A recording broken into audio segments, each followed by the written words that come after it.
कम का तो नहीं। आप 90 प्लस सोचिए, दूसरे पेपर में 90 प्लस आना है। अभी भी आपको बता दूं, ऐसा नहीं, असंभव नहीं है। हमारे पास 8-10 ऐसे एग्जाम्पल है जिन्होंने 90 प्लस किया है दूसरे पेपर में। मैंने खुद किया है, 94 सही थे। एक पता नहीं कैसे एनटीए वालों ने गलत कर दिया, 93 निकाला। तो 90 प्लस आप टारगेट ले लीजिए दूसरे पेपर में। कैसे कर सकते हैं, कैसे कर सकते हैं आपको बता दूं। अच्छा, आप सब सोचिए कि आप सबका कितना प्रश्न सही होता है। होता है 50-60 तो होता ही होगा ना, 45 तो होता ही होगा ना, है ना? 45 तो होता ही होगा। यदि 45 सही हो सकता है तो 90 क्यों नहीं हो सकता, या 100 क्यों नहीं हो सकता? बताइए। आखिर जो गलत हो रहे हैं वो भी तो प्रश्न हैं, और जो सही हो रहे हैं वो भी तो प्रश्न हैं। तो हो सकता है, पॉसिबल है, क्योंकि 100 के 100 प्रश्न सही हो सकते हैं, 100 के 100 के सही उत्तर चुनने रहेंगे। आपको क्या करना है, इतना तैयार कर लेना है, इतना तैयार कर लेना है। आप देखिए कि आपके यदि 70 सही हो रहे हैं, आपके यदि 75 सही हो रहे हैं या 74 सही हो रहे हैं, तो आपको देखना है कि आपकी वह जो 25 प्रश्न, आपके वह जो 30 प्रश्न, आपके वह जो 26 प्रश्न जो गलत हो रहे हैं, वो प्रश्न कहाँ के हैं, या वो प्रश्न कौन से हैं, किस विषय के हैं। या आपके जो प्रश्न, मैं शुरुआत में ही बोल चुका हूं कि आप आत्म मूल्यांकन जरूर करें, जरूर करें। तो आपके जो प्रश्न गलत हो रहे हैं वह किस विषय के हैं, कौन से हैं, कहाँ के हैं, और क्यों नहीं। खुशी जी 56 से 67, इससे ज्यादा नहीं तो कोई क्यों। आप सोचिए ना कि आपके 44 प्रश्न या 33 प्रश्न कौन से ऐसे हैं जो छूट जा रहे हैं, है ना? 100 में से 44 या 33 जो छूट जा रहे हैं वो कौन से हैं, कहाँ के हैं, किस किस विषय के प्रश्न आपको गलत करवा रहे हैं, आपका गलत हो जा रहा है, उस विषय पर फोकस कीजिए ना। आज तो आपके पास एक प्राख्याता नाम का एक बहुत अच्छी पुस्तक आ गई, प्राख्याता संस्कृत गंगा की, पीडीएफ के रूप में सब जगह उपलब्ध है, आप खोज लीजिए, प्रिंट करा लीजिए अगर प्रिंटेड वर्जन में नहीं मिल रही है तो। बहुत ज़्यादा मोटी नहीं है, बहुत प्रिंट करा के रख लीजिए।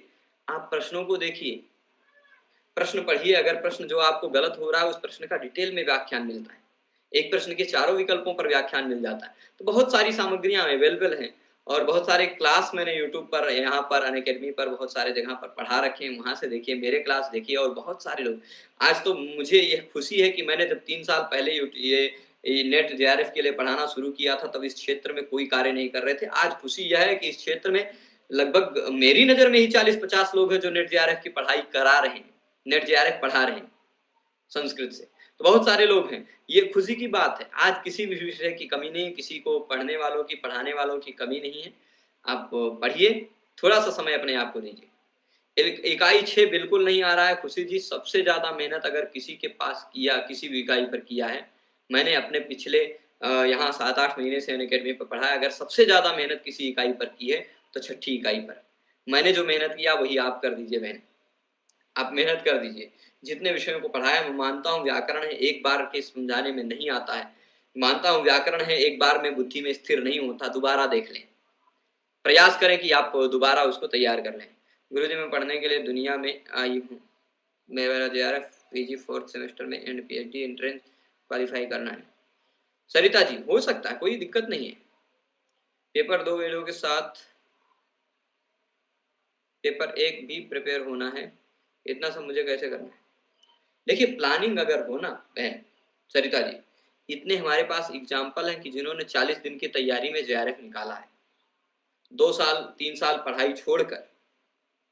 हमारे पास तो एक हमारा मित्र, मतलब सहपाठी, एक ऐसा मित्र था जो जिससे हम पढ़ने में बहुत अच्छा था शुरुआत में, लेकिन उस व्यक्ति ने 4 साल पढ़ाई छोड़ दी। वास्तविक बता रहा हूँ, 4 साल उस व्यक्ति ने पढ़ाई छोड़ दी और कहीं एक प्राइवेट नौकरी करने लगा।